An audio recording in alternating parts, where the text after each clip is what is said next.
자, 우리 다 같이 1절을 읽겠습니다. 느헤미야 8장 1절, 이스라엘 자손이부터 시작합니다. 자, 같이 읽을까요? 시작. 이스라엘 자손이 자기들의 성읍에 거주하였는데 일곱째 달에 이르러 모든 백성이 일제히 수문 앞 광장에 모여 학사 에스라에게 여호와께서 이스라엘에게 명령하신 모세의 율법책을 가져오기를 청하매. 아멘. 자, 여러분 이제 2000도 더 전에 쓰여진 책을 읽었습니다. 성경입니다. 다시 생각하십시오. 하나님은 지금 뭘 하고 계시는가? 다시 1절 다시 봅니다. 이스라엘 자손이 자기들의 집에서 거주하다가 몇째 달에? 일곱째 달에 어디 모여서? 수문 앞에 어디예요? 자요. 그건 옛날 얘기입니다. 오늘은 어디에 모였습니까? 그렇습니다. 성경은 옛날에 있던 책을 쓴 것 맞아요. 그러나 그때 하나님을 따랐던 백성들이 그렇게 산 것처럼 오늘 이 시대에는 그때 그 사람들이 살았던 방식대로 오늘 우리도 살아내야 하는 것입니다. 그래서 성경이 뭐라고 말하는가 하면 7월달에 일제히 백성들이 교회, 여기는 광진 중앙교회당에 모였더니 그 다음에는요 학사 에스라에게 뭘 가져와라? 하나님의 말씀 가지고 와서 뭐 해주십시오? 말씀 가지고 와서 뭐 해주세요? 우리에게 말해주십시오. 오늘 우리 시대가 왜 이렇게 무너졌는지요? 왜 우리 시대가 이렇게 교회가 많아졌고 믿는 사람이 많아졌는데 왜 이렇게 지금 힘을 잃고 교회가 왜 이렇게 힘을 잃고 마치 텔레비전에는 날마다 기독교는 적폐야 이 얘기하고 있잖아요. 맞습니까? 기독교는 적폐야, 기독교는 없어져야 될 것들이야 라고 계속 일주일에 한 건씩 기독교는 타락한 종교라고 말하는 것을 입증하려고 일주일에 한 건씩 띄우고 있어요. 정말 기독교가 그런가요? 우리 입장에서는 안 그렇죠. 그러나 그들의 눈에는 못마땅한 겁니다.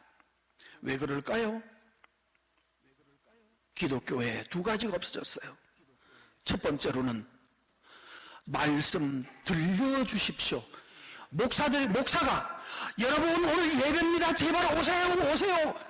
구역장이 전화를 해가지고 내일 예배 빠지면 안 됩니다. 꼭 오세요 라고 해서 겨우 가주는 것이 아니라 지금 여기 주체가 누구예요? 목사가 불렀습니까? 성도들이 백성들이 와서 오히려 목사를 찾아왔나요? 백성이 모여서 목사를 찾아왔죠. 여기 이 당시 목사는 누구?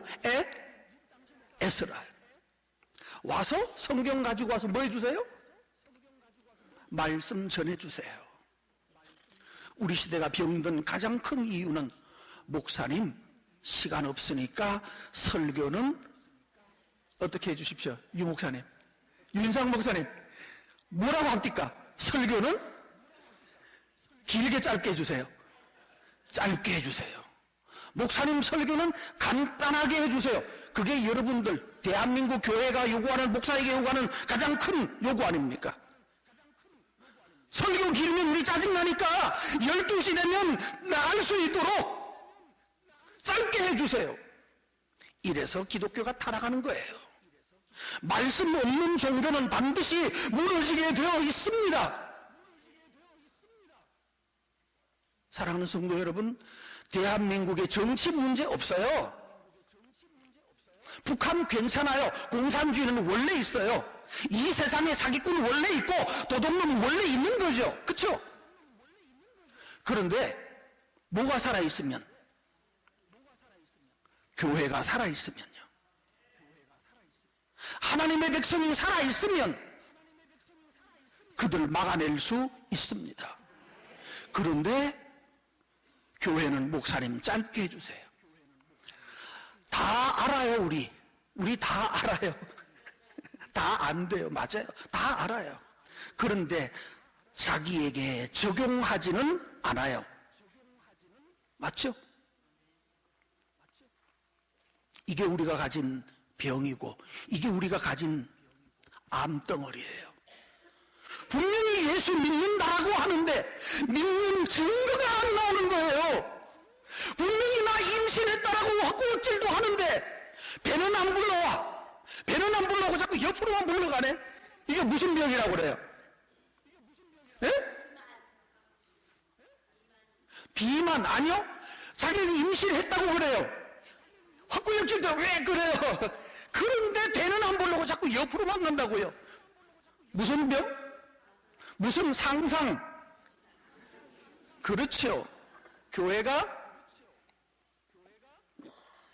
정말 예수님을 사랑하면 예수님 사랑하는 증거가 삶에서 나타나게 되어 있어요. 그런데 그 증거를 내보이지 못해요. 오직 증거 내보인다는 게 나는 몇 월 며칠 날 사형리로 예수님 영접했어요. 이거밖에 말할 줄 몰라요. 가짜예요. 사형리로 했든 어째 했든지 나는 언제 영접한지도 몰라요. 몰라도 괜찮아요. 언제 임신됐는지 몰라도 괜찮아요. 배가 불러오고 내 배 속에서 아기가 자라면 그건 임신한 거고,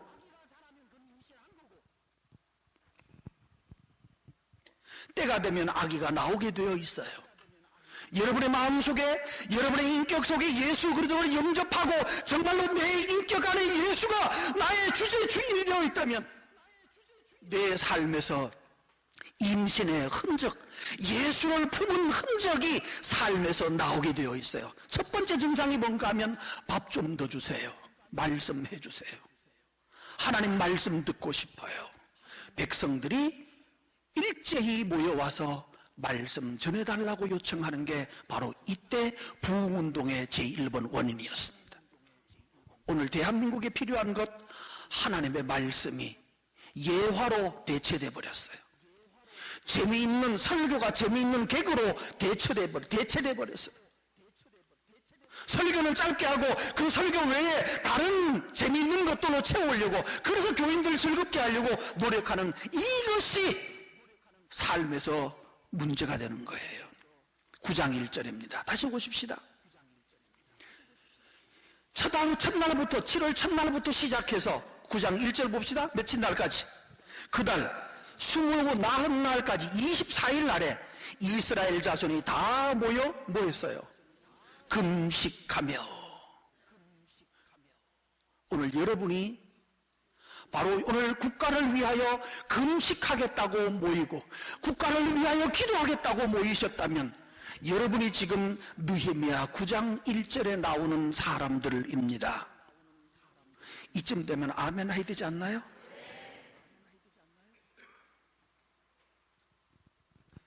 이스라엘 자손이 다 모여 금식하며 굵은 베옷을 입고 티끌을 자기 속에, 자기 머리에 뿌리면서. 왜 이랬죠? 너무 절망스러운 거예요. 나라를 보니까 가슴이 터지는 거예요. 여러분, 지금 대한민국이 돌아가는 오늘의 모습을 보면서 자기 이상 왔다고 그러면 잘못된 거 아닌가요? 먹는데 먹는 거지, 먹구멍으로 잘 넘어가면.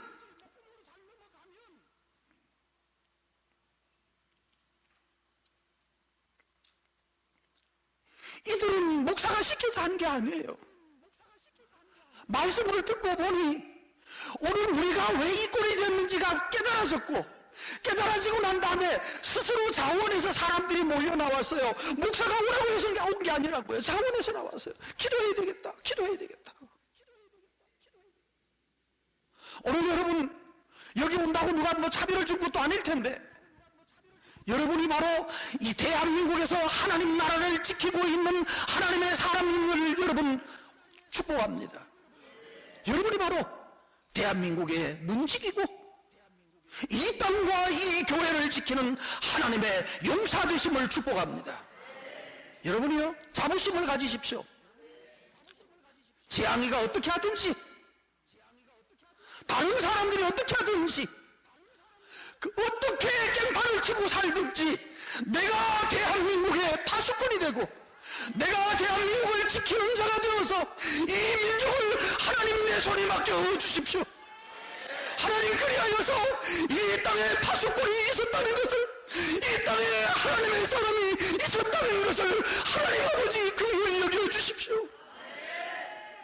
이 열망을 가지고 하나님 앞에 통탄하면서 가슴을 두드리면서 기도하는 하나님의 백성들이 살아있으면 하나님은 이 땅을 외면하지 않으시는 것이에요.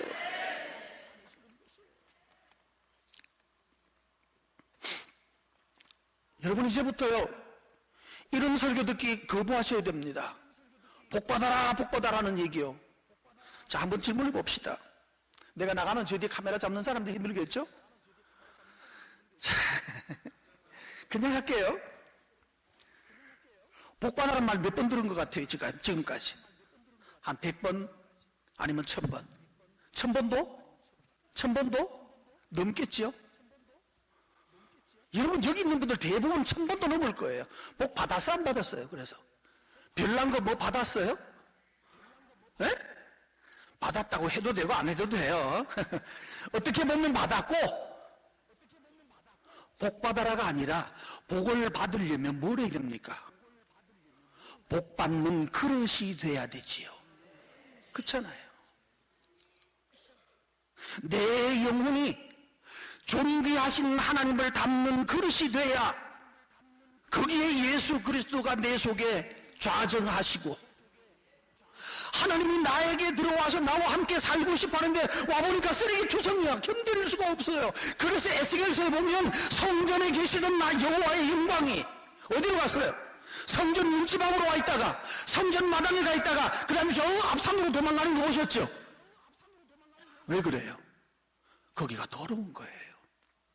복은 어떻게 해야 오는 거예요? 어떻게 해야 올까요?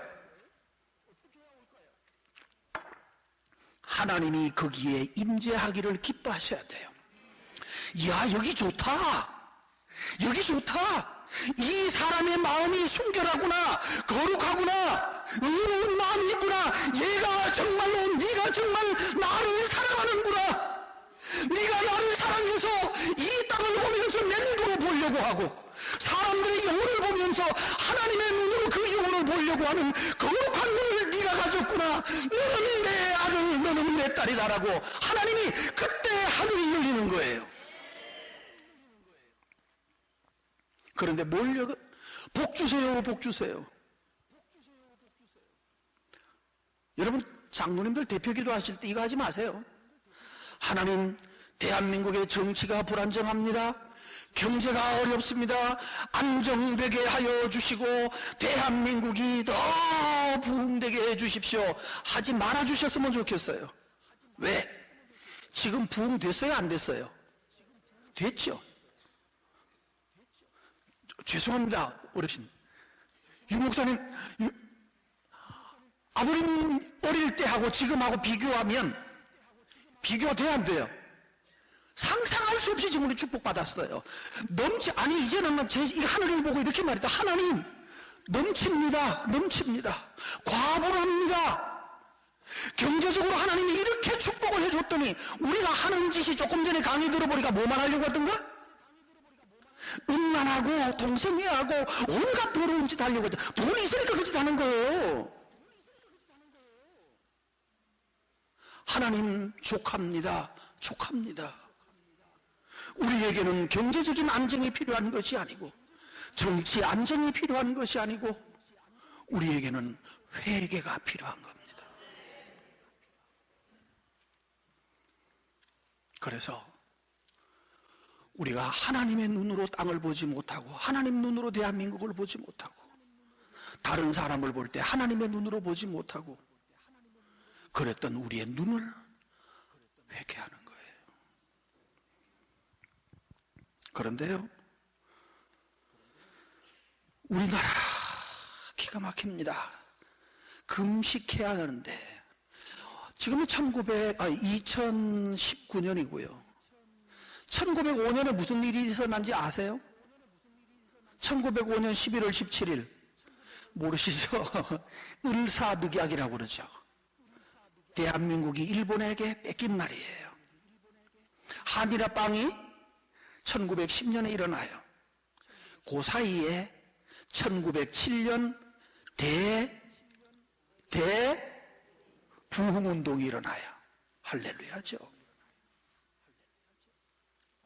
그런데요, 1907년 기독교 부흥운동이 일어났는데 그때 제일 주제가 뭐였는가 하면 개인과 사회의 도덕성 회복이었어요. 우리가 하나님께 대하여서, 우리가 이 사회에 대해서 도덕적이지 않았다는 거예요. 윤리를 잊어버렸어요. 그 당시에는 첩도로 처벌 때리고 사는 사람도 있었고, 그거 회개하기 시작했어요. 두 번째로는요, 나라 사랑해라. 나라 사랑해라. 나라가 살아야 된다는 거예요. 세 번째로는 우리나라의 소망은 전도이고 예수 그리스도다. 이 세 가지 주제로 그들이 열정적으로 기도하고 회개했어요. 그런데 문제가 생깁니다. 부흥운동 좋았어요. 막 사방에서 부흥회하고 난리 나고 좋았어요. 우리는 그동안 아마 1907년 대부흥운동이 한국에서 일어나서 이 대한민국의 평양이 동방의 예루살렘이다 이렇게 말했는데, 그랬어요. 좋아요. 그러고 난 다음에 1919년 뭐가 일어났죠?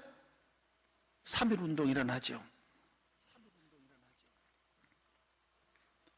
부흥운동 지나고 난 다음에 3.1운동이 일어났는데 문제가 생겨요. 3.1운동 일어나고 난 다음에 사람들이 3.1운동 하면, 대한독립 만세하면 뭐가 와야 됩니까? 그때 유관순이든지 누구 태극기 든 사람들 다 믿는 사람들이었죠. 그 사람들이 대한독립 만세하고 나가서 목숨 걸고 죽으면서 그 일을 했거든요.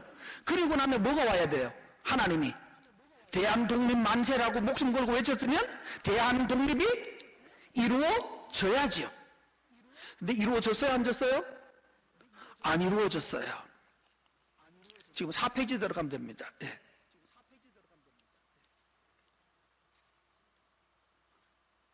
3.1운동과 3.1운동의 실패와 공산주의. 예. 그런데 문제는 이 독립이 안 일어나고요, 일본은 더 목을 조아버렸어요. 더 많은 사람 잡아 가두고 두들겨 팼어요. 그러고 난 다음에 문제가 생겨요. 예수 믿어가지고는 독립되는 거하고 상관이 없다라고 생각을 해요. 그런데 바로 이때에 사탄이, 부흥운동이 일어나고 있을 때 사탄이 한국 교회에, 조선 교회에 가라지 하나를 심었어요. 그 가라지가 뭔지 아세요? 공산주의.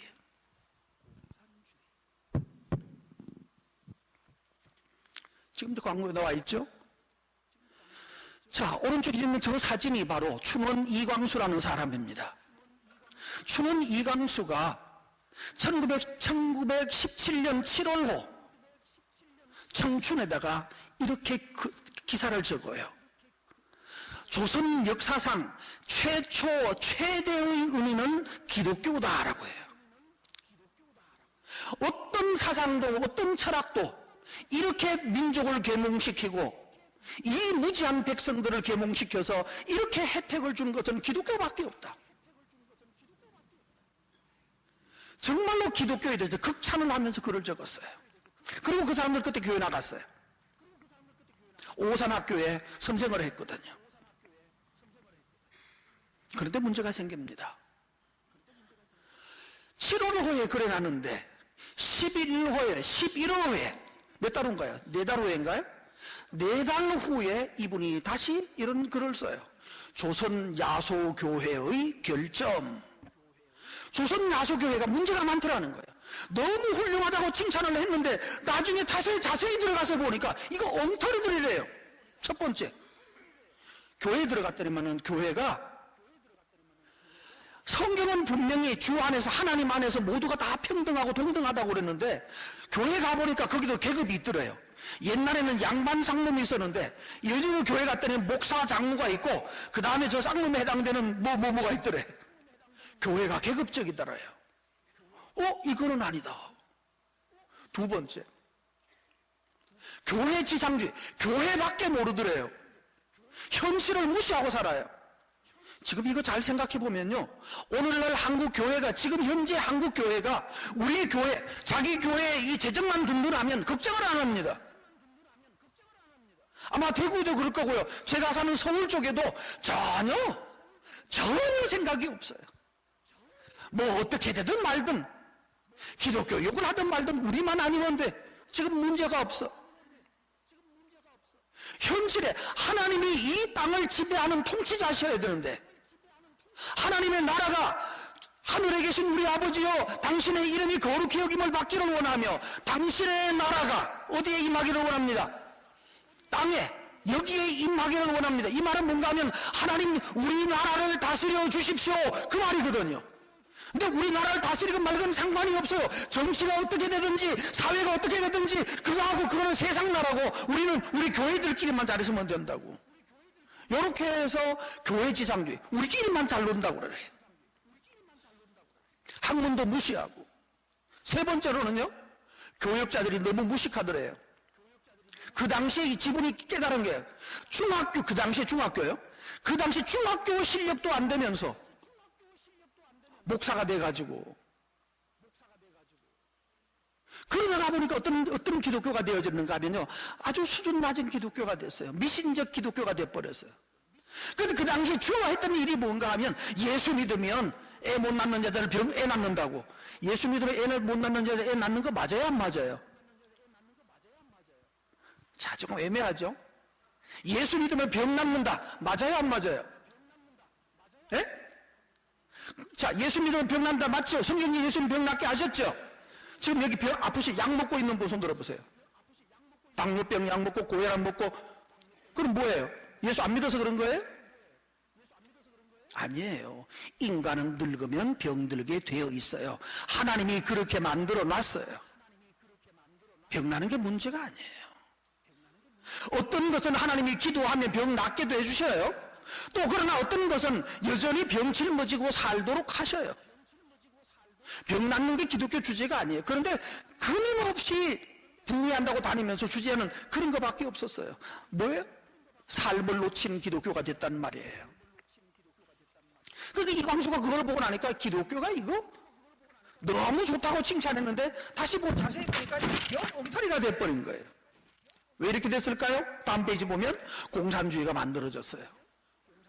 1918년 5월 10일 날 이동희, 박애, 김립이라는 사람이 한인사회당을 결성을 해요. 근데 저 사람들이 기독교인이었어요. 러시아 볼셰비키 혁명을 따라서 따라갔다는 거예요. 이동희, 김립이 그 다음에는 상해로 내려가가지고 거기서 여운명이라는 사람을 만나요. 그리고 거기에서 한인공산당을 만들어요. 그러니까 우리 조선에 공산당이 만들어진 것이 벌써 101년째예요, 지금으로. 자, 보세요. 조선일보에 이렇게 되어 있습니다. 조선일보, 동아일보에 그 당시에 막스 사상의 개요, 조선일보는 막스 유물관, 유물사관 이러면서 연재를 했어요. 막스가 좋다는 거예요. 그리고 난 다음 1924년 8월 17일 날 서울 읍리동에서 남조선 쪽에서는, 남쪽에서는 전일이라는 사람이 거기서 조선공산당을 창당을 해요. 창당을 하고 선언한 것이 지금 우리 좌파들이 하는 말 있죠. 좌파들의 주장, 최저임금제 뭐 이런 거 있잖아요. 100년 전에 똑같이 있었어요. 그대로 있어요. 지금 시간이 있으면 다 보여주고 싶지만 똑같아요. 와, 100년 전에도 이런 사상을 가졌구나. 기가 막혀요. 26년에 공산당이 3,380개가 대한민국에 있었어요. 자, 질문합니다. 이쯤 되면 대한독립 만세에서 독립을 시켜주면 대한민국은 뭘로 한다? 뭘로 갔을 것이다? 예? 공산주의 나라 되는 거였어요. 여러분이 무서운 거예요. 그 참 하나님께 감사할 일이 뭐 한 게 감사한가 하면요, 1945년에 해방된 것이 하나님의 뜻이었어요. 이야, 참 하나님의 섭리는 기가 막혀요. 우리는 독립되고 그러면 자유를 얻을 것 같았는데, 대한독립 만세를 그렇게 죽으면서 부르짖었는데, 그때 만약에 정말로 독립되었으면 우리나라는 공산주의, 중국, 러시아, 조선 공산주의 왕국의 나라가 되었습니다. 그러고 보니까 우리가 하나님이 정말 대한민국을 사랑하신 것 같아요. 6페이지에 보면 그렇게 나옵니다. 1927년 양주삼 목사가 코리아 미션 필드라는 글에 이렇게 적어서, 교회는 이제 한국에서 위기에 직면했다. 교회에 대한 일반인의 태도는 옛날과 전혀 다르다. 이제는 충격적이다. 일반인들은 교회를 이제는 싫어한다는 거예요. 지금도 교회를 싫어하죠. 그 당시 공산주의가 얼마나 심하게 퍼져 있었는가 하면 또 나와 있죠. 프랭크 와이 킴이라고 하는 사람이 1932년도에 미션 필드라는 잡지에 낸 거예요. 한국은 에로티시즘과 프롤레타리아의 시대이다. 에로티시즘은 뭐예요? 성에 대한. 지금 요즘 무슨 시대입니까? 에로티시즘이죠. 다 성적 자극을 충동하는 시대예요.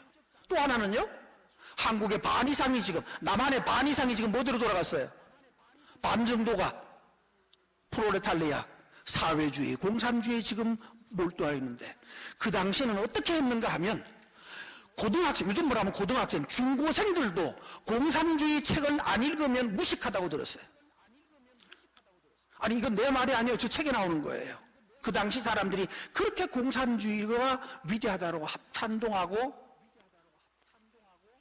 그 다음 페이지 넘기면 기독교는 어떻게 됐을까요? 여러분, 기독교 중에 김규식이라는 선생님 아시죠? 저 어른입니다. 김규식. 세모난교회 장로님이시며 그 당시 조선을 이끌었던 최고 지도자이셨습니다. 저분, 그 다음에 여운형 목사입니다. 여운형 씨요. 1923년 청년이라는 잡지에 이렇게 적었어요. 기독교와 공산주의가 상동하다. 기독교와 공산주의는 같은 것이다. 공산주의가 말하는 유무상통한다. 뭐죠? 이 계급을 없애는 거, 유무상통하는 그것이 성경 어디에 나오더라?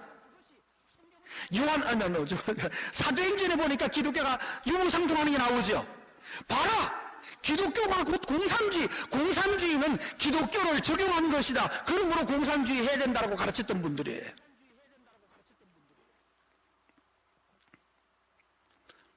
우리 합동교단, 총신대학교가 있는 합동교단의 교단신문이 기독신보라고 합니다.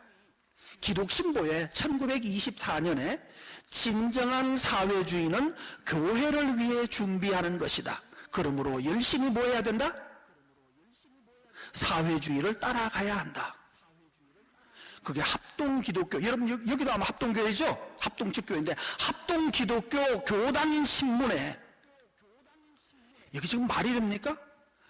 그때 일본이, 그때 그 당시 기독교에 있는 그 정신 나간 기독교를 오랫동안 45년 될 때까지 짓눌러 놓고 짓밟아 있었던 것이 아니었으면, 일본이 아니었으면 그때 이미 한국은 공산화가 되어버리고 말았어요. 한국의 최고 지도자들이 다 불교로, 공산주의로 넘어갔던 것입니다. 기가 막힌 얘기예요. 그때 그들이 주장했던 게 뭔가 하면, 먹고 사는 그 문제 없는 나라 만든대요. 다 같이 골고루 잘 사는 나라 만든대요. 그게 공산주의 말이죠? 근데 공산주의 중에 골고루 잘 사는 나라 있어요, 없어요? 세상에 없어요. 마태복음 5장에 보면 예수님이 그렇게 말했죠. 사탄이 와서 그렇게 말하죠. 이거 전부 돌인데 이거 떡 만들어 먹으라 그랬죠, 예수님 보고. 그런데 만약에 예수님이 그래 알았어 하고 만들어 먹었으면 어떻게 될까요? 예수님 뭐 만들려면 만들 수 있겠죠? 만들었으면 어떻게 될까? 만들어서 먹었으면 40일 금식하시는 분이 떡 만들어 먹으면 어떻게 됐을까요? 예? 예, 체해서 급사합니다. 여러분, 사탄이 우리에게 뭘 주겠다고 하는 것이 아닙니다.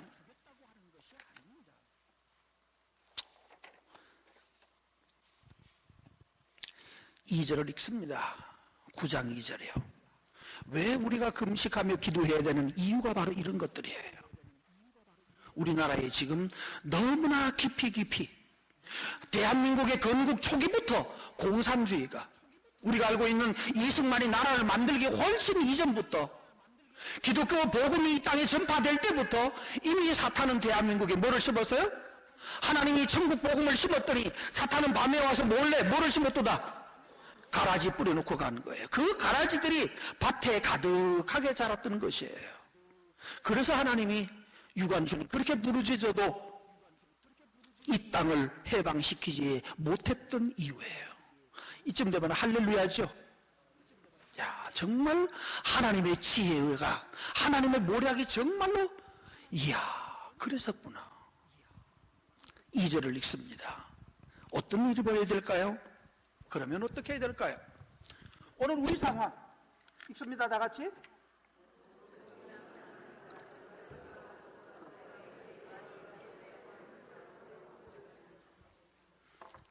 우리에게 필요한 게 뭐?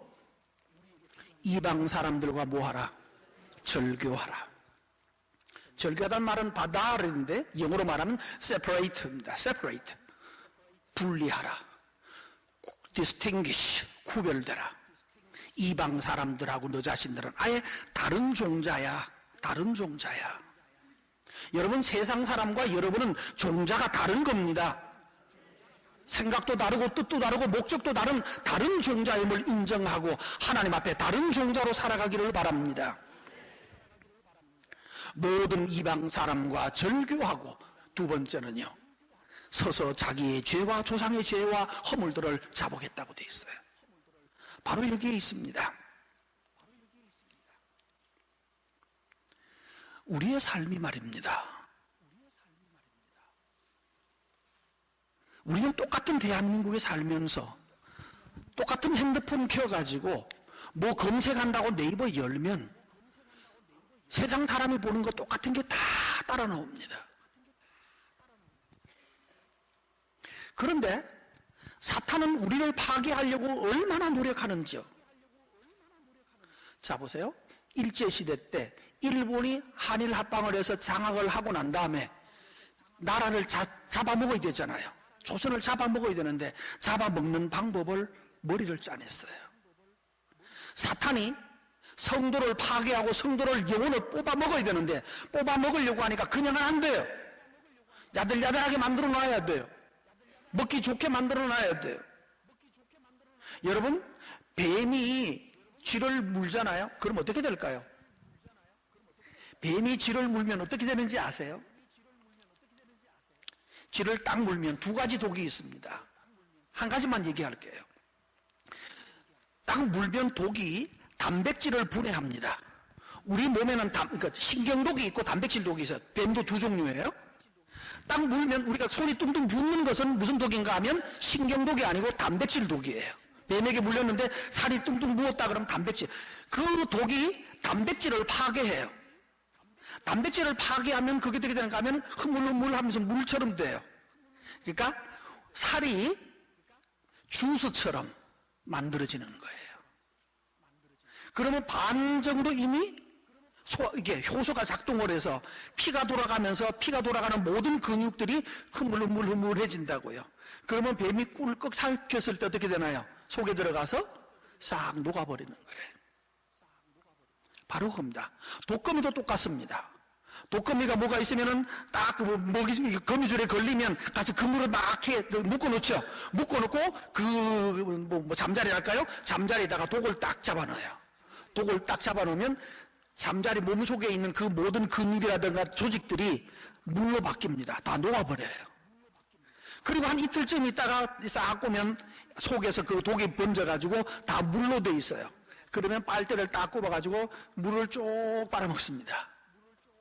그거 다 빨아먹으면 밖에 던지는데 던진 거 만져보세요. 바삭바삭합니다. 속에 아무것도 없어요. 껍질만 남아요. 왜? 단백질을 다 녹여요. 사탄이 여러분의 단백질을 녹이는 방법을 알고 있어요. 꼼짝없이 사탄에게 물리면 녹아서 속 다 빼먹히고 껍질만 던져버리는 거예요. 그런데 어떻게 할까요? 일본에 했던 방법이에요. 첫 번째, 1916년 1907년 기독교가 부흥운동이 일어나서 사람들이 회개를 했거든요. 그러면서 음란을 그치고 죄를 그치고 바로 살리겠다고 돌아서기 시작하니까 아차 큰일 났다라고 해서 걱정이 됐어요. 그래서 이 일본 사람들이 만든 게 있어요. 한국에 그 당시 50만 달러, 지금은 얼마 안 됩니다만 그 당시 50만 달러는 어마어마한 돈을 들여가지고 전국에 있는 모든 역전에다가, 역 근처에다가 홍등가를 만들어, 사창가를 만들었어요. 대구는 어디 있었죠? 네? 지금도 있나 없나요? 지금은 없어졌나요? 동대구, 아니야, 저 대구역 뭐 뒤쪽인가라 뭐 어디 쪽에 하면은 그 매춘부들이 있는 그런 집이 있었죠? 서울역 앞에, 청량리역 앞에, 용산역 앞에, 역들이 가는 모든 곳 뒤에다가 홍등가를, 집창촌을 만들었어요. 뭐 하라고? 여기 가서 놀으라고. 두 번째, 또 그거 별로 좋아하지 않는 사람들을 위해서 18만 2천 달러를 투자해서 이 땅에 아편을 재배를 하는 것을 아편 씨를 갖다 줬어요. 중국에 있는 아편의 씨앗을 가지고 와서 우리나라 사람한테 나눠줬어. 이거 아플 때 먹으면 지켜라고. 좋은 약을 준다라고 말하면서 아편을 재배하게 만들었어요. 이게 아마 연세가 많이 드신 분들은 나 어릴 때 우리 집에 아편 몇 그루 있었다는 분들이 있을 거예요. 옛날에 일본 사람들이 아편을 갖다 줬어요. 배 아파도 먹고 머리 아파도 먹으라고. 근데 먹기 시작하니까 뭐가 돼버렸어요? 아편 중독자가 돼버렸어요. 세 번째는요, 또 그걸로도 안 되는 사람은 또 이따가 뭘 했을까요? 저 나와 있죠? 화투로 보급했어요. 화투. 여러분도 화투 좀 해보신 분 있죠? 예, 화투 좀 치시라고. 자, 이렇게 해가지고 한국 사람들을 정신을 다 빼놔버렸어요. 그런데요, 지금 우리나라 정부가 뭐 하죠? 적어놨죠? 동성애 권장해요, 안 해요? 예? 동성애 하라고 지금 성전환 한다면 정부가 돈 대준다고 그러죠? 동성애 하면 돈 대주는 거예요.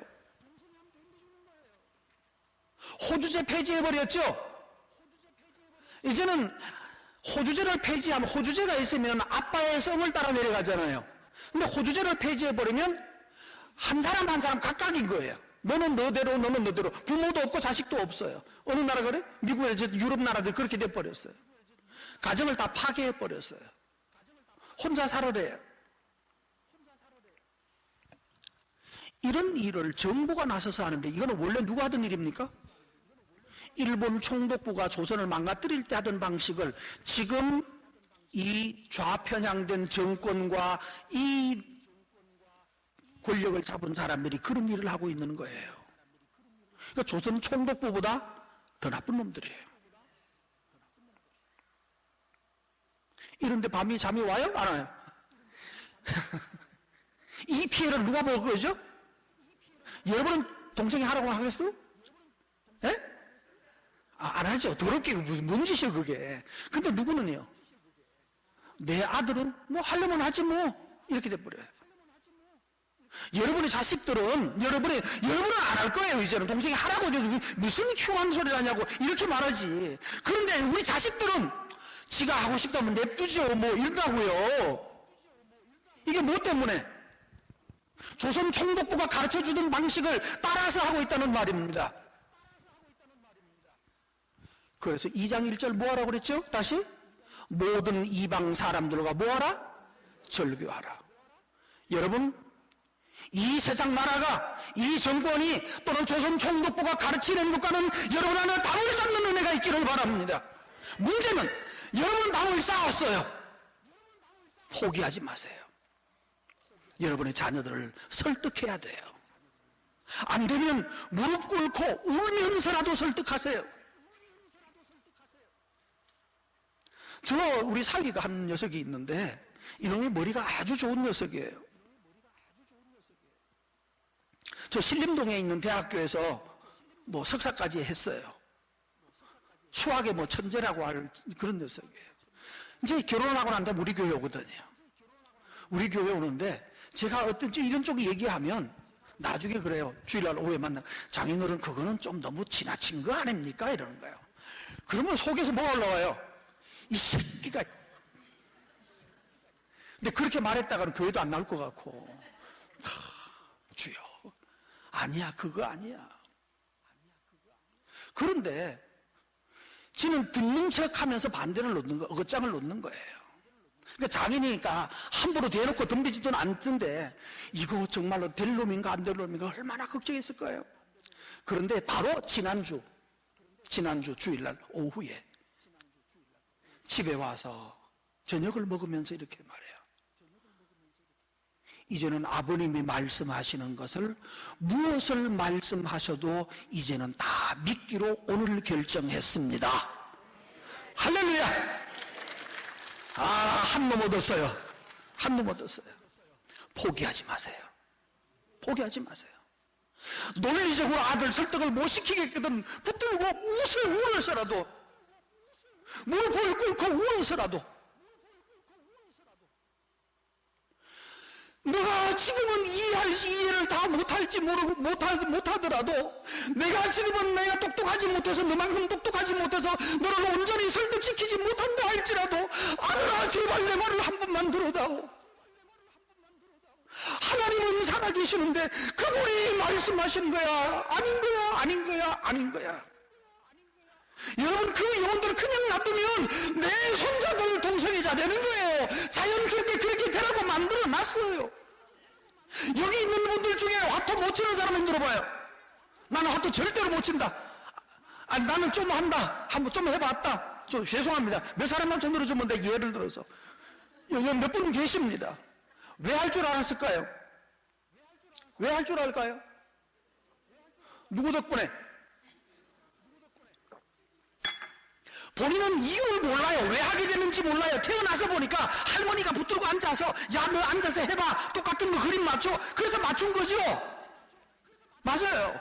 그 할머니는 내 자식 망치려고 작정한 거 아니에요. 그 할머니는 또 그 위에 있는 조선 총독부가 야 이것들아 이거 재밌는 거야 이거 해 라고 가르쳐준 게 손자 때가 되면 왜 하는지도 모르고 당연히 하는 것이 돼서 하게 된 거예요. 이제는 하지 말기를 바랍니다. 할수록 조선 총독부의 농간에 놀아나는 겁니다. 뭐하라? 너는 이방 사람들과 뭐하라? 절교하라. 여러분 이 시간 선언합시다. 하나님 나와 내 집은 오늘 이 시대의 사람들과 절교합니다. 다 같이 시작. 하나님 나와 내 집은 오늘 이 사람들과 절교합니다. 명확하게 선언하고 나는 너희가 뭐라고 말하든지 듣지 않을 것이고 나와 내 집은 오직 하나님의 말씀을 따라 하나님을 섬기겠노라.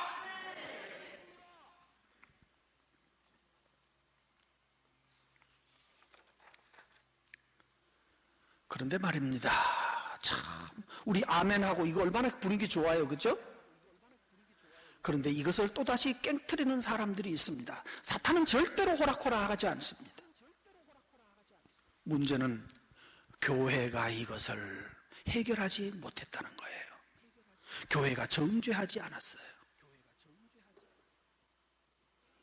여러분 잘 아실지 모를지 모르지만 저 서울에 숙명여자대학교 앞에 거기 무슨 젊은이들이 많이 모이는 교회에 제이 목사라는 목사가 있었어요. 교회에 나오는 처녀들을 건드렸어요. 심지어는 이랬어요. 죄송합니다. 여러분 듣고 너무 상처받지 마세요. 원래 인간은 그럴 수 있어요. 목사님 저 결혼해요. 저 주례 부탁하러 왔어요. 라고 하고 온 주일 예배드리러 와서 주례 부탁하러 온 처녀 가슴 만졌어요. 피해자가 고백을 한 거예요. 그래도 되나? 정신 나간 거죠. 미친 거예요. 사탄에게 뒤집어 씌인 거예요. 어떤 사람이, 그게 목사든 뭐 장로든 집사든 이런 정말로 말도 안 되는 악을 행하는 사람이 있어요. 있을 수 있어요. 선생이 다 훌륭한 거 아니고 선생 중에도 못된 놈이 있고 재판관 중에도 이상한 사람이 있어요. 목사 중에도 있어요. 있는 거는 원래 그래. 세상이 원래 그런 거야. 한결같지는 않아요. 그런데 문제가 있어요. 이 사건이 터졌을 때 죄송하게도 합동 측 교단은 이것을 덮고 가려고 노력을 했어요. 저 그 담당자들 저 알아요. 그래서 덮고 가는 줄 알았어요. 한 3개월 동안 네 설교하지 말고 3개월 동안 설교하지 말고 좀 있다가 죄송하다 하고 계속 해라. 이렇게 결정을 내려버리고 말았어요. 유야무야 끝나려고 했어요. 그거 문제 제기한 사람들은 저 신천지에서 온 애들이라고. 신천지에서 와가지고 목사 지금 교회 흠집 내려고 그런다고. 그런 식으로 처리하고 지나가는, 그렇게 되는 줄 알았어요. 그런데 두 분이 살아계십니다. 누구? 저 위에 계셨나? 하나님이 살아계시고 또 한 분요. 아니요, 피해자야 뭐. 피해자 입 막아봐도 돼. 또 한 분 계셔요. 안 죽고 영원히 살아계시는 분. 예수님 말고 누구요? 하나님이 살아계시지만 누구도 있다? 디아블로스, 사탄도 살아있다. 사탄이 이 좋은 찬스를 놓칠 리가 있다 없다? 없어요. 사탄은 결코 놓치지 않아요. 그래 맞아, 그냥 지나가 다 듣고 지나가는 줄 알았어요. 사탄이 일부러 지나가게 만들었어요. 그래 놓고 낚시하는 분들 알죠? 낚시 바늘이 여기 걸리면 땡기면 터져버리죠. 그죠? 뭐 해야 됩니까? 어디까지? 낚시 바늘 어디까지 들어가도록? 목구멍 깊은 데까지 꿀꺽 삼키면 나중에 손으로 빼내려고 해도 안 빠지도록 낚시 바늘을 꿀꺽 삼키도록 만들어요. 그래 놓고 잡아당기면 천하없는 넋. 여러분, 사탄은 그렇게 여러분을 낚아챕니다. 어설프게 잡지 않아요. 결국 그것 때문에요. 수많은 젊은이들이 교회를 떠났어요. 세상에 그렇게 존경하는 목사님이었는데 세상에 그럴 수가. 다른 교회로 간 것이 아니라 교회를 떠나버렸어요. 이게 누구의 함정에 빠졌어요? 이런 목사 지금도 있을 수 있다 없다? 있어요. 얼마 전에 그랬잖아요. 어느 목사의 아들 목사가, 그것도 합동측이에요. 합동측 정말로 돌멩이로 자기 머리를 찍어야 돼요. 자기 교회에 있는 처녀 여러 명을 오늘은 이 여자 만나고 내일은 저 여자 만나고 그렇게 관계, 너 나랑 결혼하자고, 너랑 결혼하자고 동시에 몇 명의 여자를 거느리고 살았어요. 그 며칠 전에 얼마 전에 뉴스에 나왔던 사람이잖아요. 그루밍 성폭행 뭐 이런 거. 그 일을 했을 때 그 노예가 이 문제를 얼마나 대충 덮고 가려고, 이거 괜히 소문나면 하나님 영광 가린다고 말해서 대충 덮고 가려고 빼돌렸어요. 그리고 1년 후에 제대로 바늘이 깊이 박혔을 때 언론에 노출됐어요. 그래서 요즘은 뭐라고 말하는가 하면 아이들이 성인이 되기 전에는 교회에 보내지 마라. 다 컸는데도 불구하고 지가 교회에 가려고 하면 가더라도 네가 아직까지 어릴 때는, 청소년 때는, 주일학교 때는 교회 가지 말아라고 가르치는 부모들이 많이 생겼어요. 그래서 교회 가지, 선생들도 그래요. 너가 다 커서 머리가 굵어가지고 스스로 판단하고 책임질 수 있을 때까지는 잘못 교회에 갔다가는 그런 놈들이 교회에 많다. 정말 그런 놈이 교회에 많나요? 그렇진 않거든요. 그런데 그렇게 소개됐어요. 그러니까 교회가, 주일학교가 텅텅 비는 거예요. 근데 여러분, 이런 사람이 있는 것이 잘못이지만 그거는 있을 수 있어요. 더 중요한 것은 그런 일이 벌어졌을 때 뭘 해야 되나요? 어른들이 나서서 틀린 것은 틀렸다고 말하고 잘못된 것은 잘못됐다라고 말하고, 그리고 잘라서 해야죠. 그래서 교회의 법이 살아있구나 라고 해야 되는데 살아있는 법을 보이지 못했어요. 그리고 난 다음에 퍼진 게 뭔가 하면은 계속되는 동성애 얘기가 정부에서 계속 동성애를 권장하는 상황으로 나타났어요. 이게 무슨 뜻인지 압니까? 너들끼리 있는 죄도 해결 못하잖아. 그런 것들이 동성애에 대해서 뭐 반대? 웃기지 마라. 니나 잘하세요. 이러는 거예요. 그러니까 할 말이 있어요, 없어요? 입이 10개라도 할 말이 없어요. 사탄은 여러분 보통 똑똑한 거 아닙니다. 사탄은 여러분이 아무리 머리가 좋아도 여러분보다 100배 더 머리가 좋아요. 방법은 한 가지밖에 없어요. 우리도 잘못해요. 우리도 실수해요. 실수하거든 뭐 해라? 다윗처럼 정직하게 뭐 해요? 모여 금식하며 굵은 배를 입고 뭐하고? 티끌을 무릅써라. 부끄러움을 당하기로 해라. 그래서 자진을 하나님 나 이런 죄를 지었습니다라고 스스로 고백하고, 누가 고발한 것도 아닌데 스스로 나와서 나 이런 죄를 지었습니다 고백하고, 나는 목사로 자격이 없습니다. 집사로 자격 없습니다. 목사님 나를 치료해 주세요. 노회장님 나 죄 지었습니다. 치료해 주세요라고 스스로 들고 나갔었더라면 하나님 영광 가리지 않습니다. 아, 저 사람 실수했구나. 불쌍하구나. 어쩌다가 저래 됐을까? 이렇게 한 사람이 있어요. 고든 맥도날드라고 하는 미국에 있는 목사님, 유명한 목사님이에요. 내적 질서와 영적 성장이라고 하는 아주 멋진 책을 쓴 분인데, 그분이 어쩌다가 성추행을 하는 일에 걸려버렸어요. 어떻게 했는지 아세요? 숨어버리지 않았어요. 자진해서 드러냈어요. 성도 여러분, 제가 성적으로 부끄러운 일을 했습니다. 저는 목사로 자격 없습니다 하고 목사직 사임합니다. 갑자기 선언해버렸어요. 이제 난리가 났죠. 무슨 일이야, 무슨 짓을 했길래 막 소문났겠죠. 온 세계 소문 다 나갔어요. 그 사람이 그랬더라. 그리고 그는 사임하고 딱 그다음부터 그만뒀어요. 그리고 평신도로 자기 아내와 교회 갔어요. 3년 동안 평신도로 교회 다녔어요. 너무너무 부끄러웠대요. 누군가 자기를 알아볼까봐. 그랬는데도 불구하고 하나님께 회개하면서 눈물을 흘리면서 교회 자리에 앉아있었어요. 그랬는데 이상한 점이요. 3년 후에 그 교회에서 목사님, 당신이 잘못한 거 압니다. 그런데 당신 같은 정직한 목사를 찾을 수가 없네요. 당신이 와서 다시 목회해 주십시오라고 해가지고 교회가 그 사람 재청빙을 했어요. 노회가 신임을 했어요. 이 사람이 신실하게 회개하는 것이 입증이 되는 거예요. 와, 할렐루야죠. 뭐하라? 범죄했거든 뭐하라?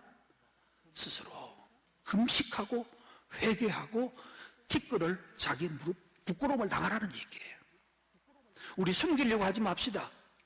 정직보다도 더 아름다운 것은 없어요. 아무 죄를 안 지으면 되겠지만 인간은 아무 죄를 안 지을 수는 없어요. 지었다고 하거든 숨겨서 지나가려고 하지 말고 숨어버리려고 하지 말고, 하나님이여 내가 범죄했습니다. 나를 긍휼히 여기소서. 하나님의 처분에 맡깁니다.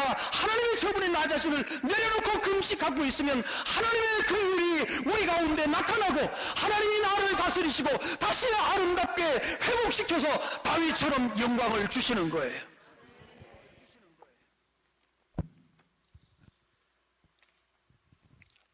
마지막으로 12번째 나오는 드라마에 보면 이렇게 나옵니다. 2절 하반절. 서서 자기의 죄와 조상들의 허물을 뭐했다? 자복해. 여기 차이가 있어요. 시간이 없어서 간단하게 말하겠습니다. 자기가 범한 것은 죄예요. 내가 한 것은 죄입니다. 우리 조상이 한 잘못은 죄인가요, 아닌가요? 조상이 한 것은 죄 아니에요. 허물이에요. 우리 아버지들의, 우리 조상들의 부끄러운 일입니다. 성경은 구분하고 있어요. 그러므로 여러분 이거 한번 하면 돼요. 하나님, 우리가 이제 신사참배한 죄를 용서해 주십시오. 아니에요. 지금 그 사람을 다 갚아버렸어요. 우리가 하는 건 뭔가 하면 우리 조상들이 신사참배했습니다. WCC에 가입해가지고 따라다녔습니다. 공산주의 받아들였습니다. 그건 조상들이 한 거예요. 그건 뭐예요? 그것이 우리의 뭐가 됐어요? 지금 우리의 허물이 됐어요. 우리 아버지가 그런 나쁜 일을 했습니다. 인정합니다. 이 말을 왜 그런 자백하라는 거야?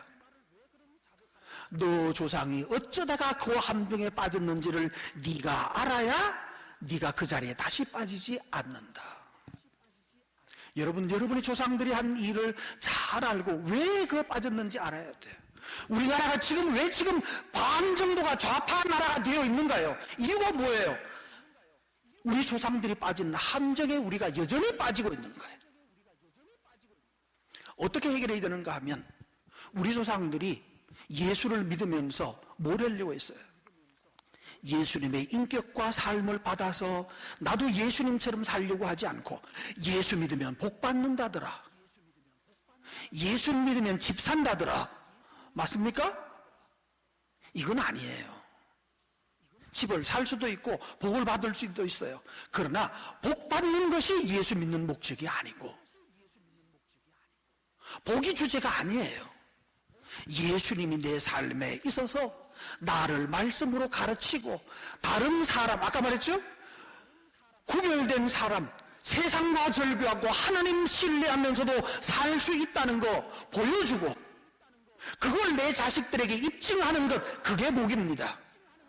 말씀대로 살아도 죽지 않아. 하나님이 너를 지켜주시는 거 봐. 경험해보라는 말이야. 그걸 내 자식에게 알려주면 그 자식은 내 다음 시대에 또 그 말씀 붙들고 하나님 앞에 살아가는 거예요. 여러분, 복 받으려고 하지 말고 복은 충분히 받았습니다. 하나님, 내가 이제는 당신께 순종하는 자녀로서 살고 싶습니다. 말씀이 일어나면 그 말씀 따라서 사는 내가 되겠습니다. 하나님, 살아낼 힘을 주시옵소서. 내 자식들을 고쳐낼 힘을 내게 주시옵소서. 이 땅을 고치는데 내 한 목숨 쓰여질 수 있도록 나를 사용해 주십시오. 그거 고민하셔야 돼요. 그걸 고민하면 이 땅에서 이걸 하나님의 입장에서 이 땅을 고민하는 사람이 하나님의 사람이거든요. 그 사람들에게 뭘 맡길까요? 하나님의 관점에서 이 땅을 바라보는 사람, 하나님은 그 사람을 데리고 그 사람을 사용해서 그 시대에 하나님의 역사를 실현해 가십니다. 무슨 뜻일까요? 시간이 다 돼서 줄여서 건너뛰겠습니다. 7절, 6절부터 보십시다. 오직 주는 여호와시다. 자, 세 가지 합니다. 마지막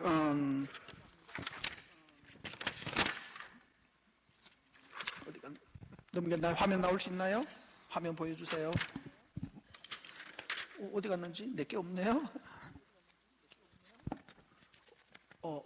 예, 그건 지나가겠습니다. 예, 그거 한번 지나갑시다. 조금 앞쪽 다시, 전 페이지 다시요. 정말로 요거 말고요. 바로 앞에 거요. 조상의 허물을 잡아야 한다는 말에 여러분 주의할 점이 있습니다. 여러분이 이 문제를 끊고 지나가지 않으면 아무리 하나님을 위해서 큰 일을 했다가도 마지막에 영광을 거두어 가십니다. 대표적으로 보겠습니다. 김일성이라는 분이 있는데 그분의 삼촌이 강양욱이라는 장로 또는 목사입니다. 원래 장로라고 하고 목사라고 합니다. 강양욱의 지금 자식들이 지금도 북한 북조선 인민공화국 인민기독교 연맹의 대표가 지금도 바로 저 강양욱의 손자입니다. 대대로 그러했습니다. 우리나라도 왔습니다. 저분의 가문에서 나신 분이 지금 남조선에서 그 파란 집에서 사시는 분의 엄마가, 말이 좀 어렵나요? 눈치껏 알아들으시라고 하는 말인데, 파란 집에 사시는 분의 부인이 바로 저 강씨 집안의 딸입니다. 그래서 파란 집에 사시는 분은 북쪽 바로 저 강씨 집안과 지금 친척이에요. 그래서 그쪽하고 그렇게 친한 것 같아. 친척간이니까. 하여간 요만은 좀 했다가 나중에 잡혀갈지 모르는데. 근데요, 문제는요, 김익두 목사라는 사람 아십니까? 많이 들으셨죠? 너무 훌륭한 분이라고 합니다. 한국의 부흥을 너무 다 했던 분이에요. 근데 저번에 공산주의의 앞잡이가 됐어요. 조선 기독교 연맹의 첫 번째가 조선 기독교 연맹의 회장을 했어요. 어떤 일을 했는가 하면 1948년 9월을 8,518명을 기독교 연맹에 목사들을 가입을 시켰어요. 그럼 북한의 기독교 다죠, 거의. 근데 저분이 이렇게 했어요. 목사님을 찾아갔어요. 김익두 목사님 너무 훌륭한 분인데 조선 기독교 공산연맹에 가입을 하신 거예요. 거기 대표가 되셔서 그분이 그렇게 말을 했어요. 교회를 살리는 길은 연맹에 가입하는 길밖에 없다. 공산주의 연맹에, 교회를 살리기 위해서 공산주의 연맹에 가입하라고 말했어요. 한국기독교회사 673페이지에 나오는 내용입니다. 그래서 사람 목사를 찾아다녔어요. 김 목사, 연맹에 가입하시라고요. 아니, 목사님 같이 훌륭하신 분이 왜 이러십니까? 공산주의는 사탄의 겁니다. 안 된다고 끝까지 거절하면 딱 나오다가 이렇게 말합니다. 이러면 공산당 청년들이 그 방에 들어가서 목사님 잠깐 뵙시다. 양쪽에 팔을 끼우고 목사를 끌고 나갔어요. 그리고 돌아오지 않았어요. 여러 날 후에 뒷산에서 죽창과 칼에 찔린 모습으로 완전히 몸이 조각조각 난 목사의 시체를 거둬들였어요. 한두 사람이 아니에요. 연맹에 가입하지 않는다고 하면 이 사람이 얘는 안 될 사람 그러면 데리고 가서 목사 다 죽였어요. 장로도 죽였어요. 많이 죽였어요. 너무 충격적인 얘기입니다만은 그래서 공산당에 많은 사람들을 가입을 시켰어요. 그렇게 교회를 살리려고 그랬는데 북한의 교회 살았어요? 안 살았어요? 안 살았죠. 이분은 1950년 10월 14일 공산당들이 이 김익두 목사마저도 똑같은 방법으로 죽였어요. 교회 안에서. 질문합시다. 목사가 교회 안에서 공산당에게 죽었으면 순교다 아니다? 예? 순교다 아니다? 목사님한테 물어야 되는 거예요, 그죠? 목사가 교회 안에서 공산당에게 찔려 죽었으면 순교다 아니다? 순교 같죠? 순교 아니에요. 왜? 하나님이 그를 버린 거예요. 북한의 공산화가 되고 난 다음에 많은 기독교가 무너졌는데 그것은 순교한 것이 아니라 바벨론으로 잡혀갈 때 이스라엘 사람들이 많이 죽었는데 그게 순교인가요? 그 기존에 범한 죄의 형벌인 거예요. 저는 순교라고 보고 싶지 않아요. 하나님이 그들을 기뻐하지 않으셨어요. 좀 개인 공격이 하려고 하는 건 아니지만 유감스럽게도 아들이 3명이었는데 그들 중에 하나가 목사된 적이 없습니다. 하나도 목사되지 않았습니다. 어떤 분은 아시는 분 계시지만 그 가정에서는 조카, 진료 중에 한 사람이 지금 권사로 있는 사람이 있습니다. 진료 중에 한 사람, 조카 중에 한 사람만 신자로 남아있어요. 지금 서울인가 어디 살아가 계신 모양이에요. 우리나라인지 미국인지 모르지만 그 집안 아들이 그런 말을 했어요. 셋째 아들이 아버지는 예수밖에 몰랐고 나는 축구밖에 몰랐다. 목사 아들이 이렇게 말하면 되나 안 되나요? 판단은 여러분이 하시기 바랍니다. 그리고 그도 공산주의, 자기가 헌신했던 공산주의자들에게 그렇게 살해를 당하고 북한 기독교는 지금까지 완전히 없어졌습니다. 누구 덕분에? 북한이 왜 무너졌을까요? 거기에 있던 지도자들이 공산주의를 받아들인 거예요. 다시 말합니다. 우리가 지금까지 교회를 위해서 훌륭한 일을 많이 했다 할지라도 내 자식들의 영혼을 건강하게 지켜내지 못하면 우리에게 주신 하나님의 영광은 떠나갈 것이다.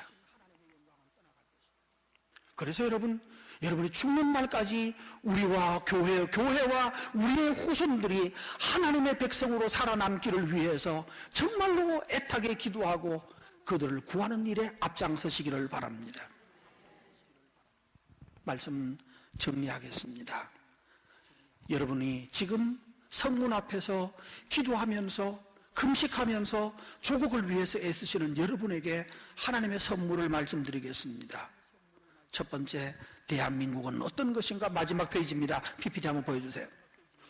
대한민국은 어떤 것인가? 이게 첫 번째, 6절에 보면 하나님 여호와여 주는 여호와시라.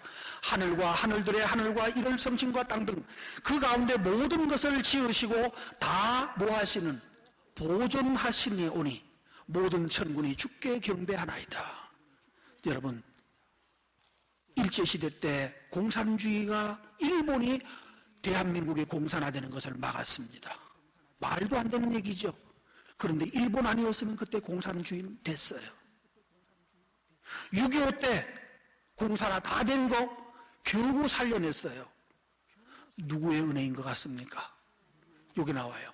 하나님이 대한민국을 뭐 하시고 지으시고, 6절입니다. 6절에 나오는 얘기하는 거예요. 대한민국을 하나님이 지으시고, 그 다음에 또 보존은 누가 하셨어요? 하나님이 보존하셨어요.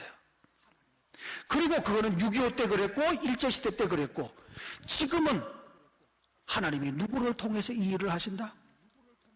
여러분을 지으시고 여러분을 보존하시고 여러분에게 깨끗한 믿음을 가지도록 하신 그 하나님이 계심을 믿고 확신하기 바랍니다. 우리나라는 망하지 않는다. 하나님이 지으셨고 하나님이 보존하신다. 두 번째, 7절에 또 나와요. 주는 하나님 여호와시라. 옛날에 아브라함을 택하여 갈대아 우르에서 인도하여 내시고 뭐라고 하셨다? 아브라함이라는 이름을 주시고. 무슨 뜻인가요? 하나님은 뭐 하시는 분? 하나님은 공산주의로부터 일본으로부터 숱한 지금 좌파 정부로부터 정권으로부터 우리를 인도해 내시는 하나님, 그리고 우리에게 이름을 주시는 하나님, 여러분에게 소명을 주시고 여러분에게 꿈을 주시는 그 하나님이 지금도 여전히 행하고 계심을 믿고 감사하십시오. 세 번째, 8절에 나옵니다. 읽습니다. 8절, 그의 마음이 주의 앞에서 충성됨을 보시고. 자, 8절입니다. 다시 봅니다. 그는 누굽니까? 이 당시 사람들이었어요. 지금은 누굽니까? 여기 있는 여러분들이에요. 기도하겠다고, 나라를 살리겠다고 기도하는 여러분들, 여기 서 계시는 이 일을 이끌어 가시는 목사님들, 여러분이 바로 지금 에스라와 느헤미야입니다. 옛날에는 에스라와 느헤미야가 그 일을 했는데 지금은 하나님이 여러분을 이 일로 부르고 있습니다. 에스라로서 확신을 가지십시오. 나는 대한민국을 곧 지키는 마지막 보루 느헤미야다. 이 확신을 가지고 하나님 앞에 서시기 바랍니다. 그러면 하나님이 뭐 하신다고요? 8절, 그의 마음이 주 앞에서 뭐하다? 충성되다. 하나님이 말씀합니다. 여기 계시는 에스라, 느헤미야 목사님들, 하나님은 여러분을 충성되다라고 지금 인정하셨습니다. 두 번째, 여기 계시는 집사님들, 권사님들, 장로님들, 평신도 여러분, 심지어 어린아이 하나 여러분까지 하나님은 여러분을 뭐하다고 인정하셨어요? 충성되다. 너는 나의 충신이다. 자, 옆에 분들과 한번 얘기합시다. 우리 같은 충신동지입니다. 하나님의 충신동지입니다. 하나님을 위해서 열심히 싸워봅시다. 충성됨을 보시고 여러분이 이 대한민국을 지키는 일, 하나님께서 지으시고 보존하시는 나라, 하나님께서 인도하시고 대한민국이라고 이름을 주시는 이 하나님을 위하여서 충성되게 일을 감당해 나가면 하나님은 그 다음에 또 나와요. 가나안 족속과 헷 족속과 아모리와 느드드드과 기르가스 족속의 땅을 그 다음에 그의 씨에게 주리라 하시더니 말씀대로 할렐루야, 확실합니다. 보세요. 충성되구나.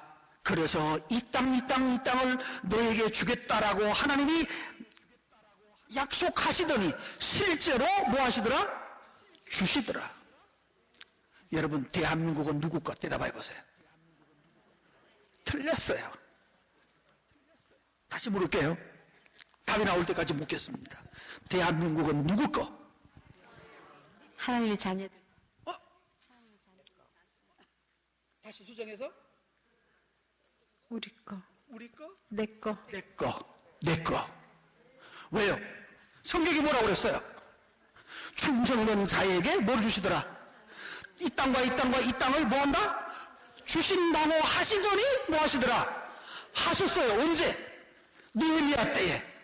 그러면 2029년 바로 지금 이곳 대구에서는 하나님께서 이 무너져가는 대한민국을 지키겠다고 일어선 내 아들 나의 충성된 에스라와 느헤미야 목사들아, 나의 아들 대한민국을 지키려고 하는 내 아들 장로 집사 권사, 바로 너에게 내가 이 약속한 땅을 너에게 주겠다. 대환이 말입니까? 성경입니까? 확실하시면 할렐루야. 하나님은 여러분을 이 땅의 수호자가 되겠다고 하는 사람에게 땅을 맡깁니다. 대통령이 땅을 맡기지 않습니다. 대통령 가짜예요. 허수아비예요. 그는 바로일 뿐입니다. 바로. 잠시 우리가 얼마나 엉터리로 살았기 때문에 바로를 통해서 우리를 공격하게 만들었어요. 감사해야 돼요. 누구한테? 뭐 재앙 그러면 안 돼요. 바로님, 당신 덕분에 우리가 지금 다시 모이게 됐습니다. 할렐루야. 이렇게 말하면 됩니까? 안 됩니까? 그분 아니었으면 여러분 안 모였어요. 그분 아니었으면 우리 기도할 줄 몰랐어요. 계속 축복 얘기나 하다가 지나갔을 거예요. 하나님은 일본을 써서 공산화를 막으시고 미국을 들어서 또 공산화되려고 하는 대한민국을 6.25 때 막아내시던 하나님, 이 시대에는 여러분을 쓰시겠다고 부르십니다. 그리고 약속한 게 있어요. 이 땅 책임지려고 하는 사람에게 맡길 것이다. 책임지려는 사람에게 맡길 것이다. 여러분의 자녀들, 저는 그런 꿈을 꿉니다. 교회에서 날마다 하는 소리입니다. 너희들 장차 대한민국의 대통령이 될 것이다. 하나님을 위해서 준비해라. 준비하면 그 사람을 막 쓴다. 여러분 오늘 집에 자녀들 만나거든. 아들아, 딸아, 하나님이 너를, 이 땅을 너에게 줄 것이다. 너의 속에 하나님의 이 느헤미야서 9장에 있는 이 약속을 믿고 네가 오늘 준비하고 기도하고 헌신해라. 하나님은 땅을 너에게 주실 것이다. 저는 어제 여기 오기 위해서 집에서 광진중앙교회를 검색을 했더니만은 여기가 뜨더라고요. 그래서 뷰라고 하는 거 있잖아요. 거리 뷰라는 걸로 딱 찍어서 화면을 착 보니까 우와, 교회가 어마어마하게 크더라고요. 마음속에 확 땡기더라고요. 하나님, 여기 있는 장로님들에게는, 광진중앙교회에 있는 장로님, 집사님, 권사님, 담임 목사님에게는 이 큰 기업을 주셨군요. 할렐루야. 어째서 이런 기업을 얻었을까? 하나님께서 저들을 충성되게 보셨다는 뜻입니다. 저는 이 교회가 이 부흥 집회를 하고 난 이후에 대구에서 하나님의 사람이기를 원하는 모든 자녀들이 여기에 결집되기를 바랍니다. 그래서 땅을 지키겠다고 하는 사람요, 이 땅은 내가 지킬 거야 하는 사람에게 그 땅을 주거든요. 시간이 지나버렸네요. 다시 부르진 않을 거니까 1분만 하게 돼요. 사울이 왜 왕이 된지 아십니까? 사울이 할아버지 때에 있었던 일이에요. 그때는 이스라엘에 군대가 없었어요. 블레셋이 농사 지어 놓으면 그 추수할 때쯤 되면 와가지고 털어갔어요. 뺏어갔어요. 기가 막힌 거죠. 그러니까 사울의 할아버지가 뭘 생각하는가 하면 작정을 해요. 결혼을 해서 엄마 이름도 할머니 이름도 나와요. 결혼해서 아들을 10명을 낳아요. 우리는 많이 낳아야 돼. 여보 많이 먹어. 그래서 10명을 낳았어요. 10명을 낳아가지고 블레셋이 오는 쳐들어오는 자리 있죠. 쳐들어오는 자리에다가 1번은 여기, 2번은 여기, 3번은 여기 해가지고 쫙 세워놨어요. 블레셋이 쳐들어오면 제일 먼저 누가 만납니까? 그 사람들이 만나겠죠. 블레셋이 죽이겠죠. 그런데 네가 지키지 못하면 너 죽는 거야. 네가 막아. 최전방에다가 세워놨어요. 그 적들이 쳐들어오면 나팔을 불어가지고 온다 소리치고 가족들이 뭉쳐가지고 전쟁을 하고, 그래서 사울 가문은 나라가 없을 때에 이미 군대를 형성하고 있었어요. 이 땅은 우리가 책임진다. 이쯤 되면 할렐루야가 나와야 되는데, 그랬더니만은 그 집에 왕이 만들어지게 되는 거예요. 다시요? 이 말을 왜 했을까요? 여기 지금 하나님의 말씀했습니다. 그 땅을 그의 씨에게 주리라. 여러분에게 아니, 여러분의 씨예요. 여러분의 아들이에요. 여러분의 자식들에게 주리라 하시더니 말씀대로 이루어졌음에 주는 의로우심입니다. 의로우신 하나님이 여러분에게, 여러분의 씨에게 땅을 주실 것입니다. 그러므로 여러분은 이 땅의 다수령이 되시고 목숨을 걸고 대한민국을 지키는 하나님의 사람이 되시기 바랍니다. 그러면 하나님께서 이 땅과 이 땅의 미래를, 대한민국의 장래를 하나님의 자녀들의 손에 넘겨주실 거예요. 이 역사가 저와 여러분의 교회의 가정의 자녀들에게, 여러분의 씨에게 있기를 주 예수 이름으로 축원합니다.